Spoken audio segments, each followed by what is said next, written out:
ದರ್ಶನ್ ಗ್ಯಾಂಗ್ನಿಂದ ರೇಣುಕಾ ಸ್ವಾಮಿ ಬರ್ಬರ ಹತ್ಯೆ ಪ್ರಕರಣ. ದರ್ಶನ್ ಅಂಡ್ ಗ್ಯಾಂಗ್ನಿಂದ ರೇಣುಕಾ ಸ್ವಾಮಿ ಬರ್ಬರ ಹತ್ಯೆ ಪ್ರಕರಣ. ಪವಿತ್ರ ಗೌಡ ಜಾಮೀನು ಅರ್ಜಿ ವಿಚಾರಣೆ ಮುಂದೂಡಿಕೆಯಾಗಿದೆ. ಆಗಸ್ಟ್ 27ಕ್ಕೆ ವಿಚಾರಣೆಯನ್ನ ಮುಂದೂಡಿ ಕೋರ್ಟ್ ಆದೇಶವನ್ನ ಕೊಟ್ಟಿದೆ. ನ್ಯಾಯಾಧೀಶ ಜೈಶಂಕರ್ ಅವರ ಆದೇಶ. ಪವಿತ್ರ ಗೌಡ ಜಾಮೀನು ಅರ್ಜಿಗೆ ಎಸ್ಪಿಪಿಯವರು ಆಕ್ಷೇಪಣೆಯನ್ನ ಸಲ್ಲಿಸಿದ್ದಾರೆ. ರೇಣುಕಾ ಸ್ವಾಮಿ ಕೊಲೆ ಪ್ರಕರಣದ A1 ಪವಿತ್ರ ಗೌಡಗೆ ಜಾಮೀನು ಕೊಡದಂತೆ ಆಕ್ಷೇಪಣೆಯನ್ನ ಎಸ್ಪಿಪಿಯವರು ಸಲ್ಲಿಕೆ ಮಾಡಿದರು. A10 ವಿನಯ್ ಬೇಲ್ ಅರ್ಜಿ ವಿಚಾರಣೆಯೂ ಕೂಡ ಮುಂದೂಡಿಕೆಯಾಗಿದೆ. ಸ್ಟೋನಿ ಬ್ರೂಕ್ ಮಾಲೀಕ ವಿನಯ್ ಆಗಸ್ಟ್ 27ಕ್ಕೆ ವಿನಯ್ ಜಾಮೀನು ಅರ್ಜಿಯನ್ನ ಮುಂದೂಡಿಕೆ ಮಾಡಲಾಗಿದೆ. ಆಗಸ್ಟ್ 27ಕ್ಕೆ ಜಾಮೀನು ಅರ್ಜಿ ವಿಚಾರಣೆಯನ್ನ ಕೋರ್ಟ್ ಮತ್ತೆ ಕೈಗೆತ್ತಿಕೊಳ್ಳಲಿದೆ. ಒಂದು ಕಡೆ ಪ್ರಕರಣದ A1 ಪವಿತ್ರ ಗೌಡ ಕೂಡ ಜಾಮೀನು ಕೋರಿ ಅರ್ಜಿಯನ್ನ ಸಲ್ಲಿಕೆ ಮಾಡಿದ್ರು.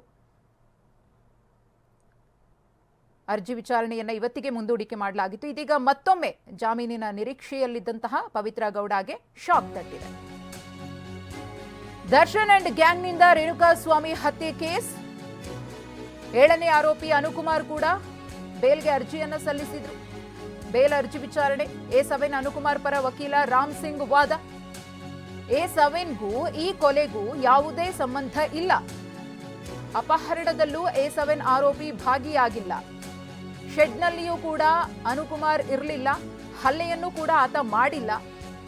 ದರ್ಶನ್ ಅಭಿಮಾನಿಯಾಗಿದ್ದನ್ನ ಹೊರತುಪಡಿಸಿ ಬೇರೆ ಕೃತ್ಯವನ್ನ ಆತ ಎಸಗಿಲ್ಲ. ಇದು A7 ಅನುಕುಮಾರ್ ಪರ ವಕೀಲರ ವಾದ.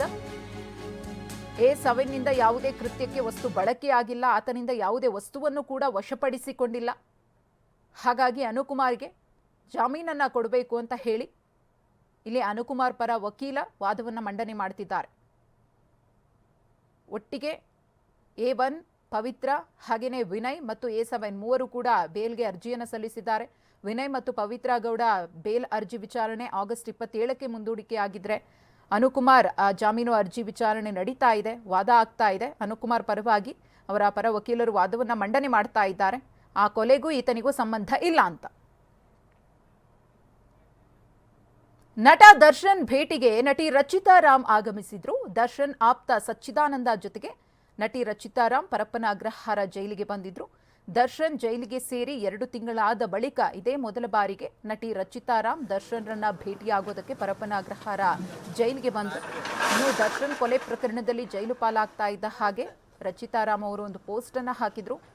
ಇಂತಹ ಪ್ರಕರಣದಲ್ಲಿ ದರ್ಶನ್ ಭಾಗಿಯಾಗಿದ್ದಾರೆ ಅಂದ್ರೆ ಅದನ್ನ ನಂಬೋದಕ್ಕೆ ಸಾಧ್ಯ ಆಗ್ತಿಲ್ಲ.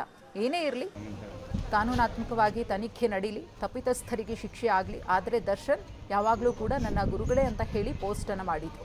ಬರೋಬ್ಬರಿ 2 ತಿಂಗಳಾದ ಮೇಲೆ ದರ್ಶನ್ರನ್ನ ಭೇಟಿಯಾಗೋದಕ್ಕೆ ನಟಿ ರಚಿತಾ ರಾಮ್ ಮೊದಲ ಬಾರಿಗೆ ಪರಪ್ಪನ ಅಗ್ರಹಾರ ಜೈಲಿಗೆ ಬಂದಿದ್ದಾರೆ.